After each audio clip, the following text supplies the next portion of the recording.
বলিউডের বর্ষিয়ান অভিনেতা ধর্মেন্দ্র আর নেই।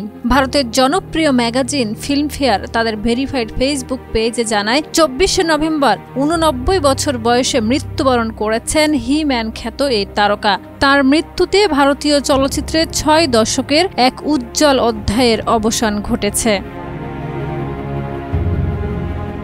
সাম্প্রতিক শারীরিক অসুস্থতার কারণে হাসপাতালে ভর্তি হলে তার মৃত্যুর গুঞ্জন ছড়ালেও পরে সুস্থ হয়ে বাড়ি ফিরেছিলেন তিনি। সম্প্রতি শারীরিক অসুস্থতার কারণে হাসপাতালে ভর্তি হলে তার মৃত্যুর গুঞ্জন ছড়ালেও পরে সুস্থ হয়ে বাড়ি ফিরেছিলেন তিনি। কিন্তু শেষ পর্যন্ত সব জল্পনার ইতি টেনে সত্যি বিদায় নিলেন বলিউডের এই কিংবদন্তি। 1935 সালের 8ই ডিসেম্বর পাঞ্জাবের লুধিয়ানায় জন্ম নেওয়া ধর্মেন্দ্র 1960 সালের দিল ভি তেরা হাম ভি তেরে ছবির মাধ্যমে অভিনয় জগতে পথ চলা শুরু করেন। 60 ও 70-এর দশকে টানা সফল ছবি উপহার দিয়ে দর্শকের মন জয় করেন। সুদর্শন চেহারা, অভিনয়ের পরিপক্কতা ও ব্যক্তিত্বের জন্য দ্রুতই পান হ্যান্ডসাম হিরো খ্যাতি। পর্দার সাফল্যের পাশাপাশি ব্যক্তি জীবনও তাকে বারবার আলোচনায় এনেছে। প্রথম স্ত্রী প্রকাশ করে সংসারে তার 4 সন্তান, সানি, ববি, বিজেতা ও অজিতা।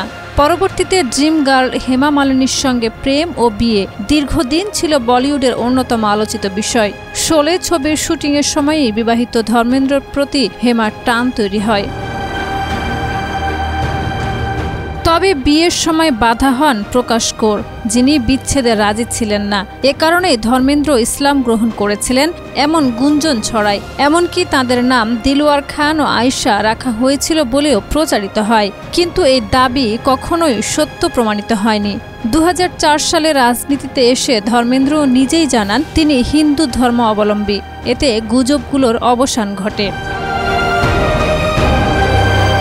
সব বিতর্ক পেরিয়ে ধর্মেন্দ্র হেমা মালিনী বহু বছর ধরে সুখী দাম্পত্য জীবন কাটিয়েছেন।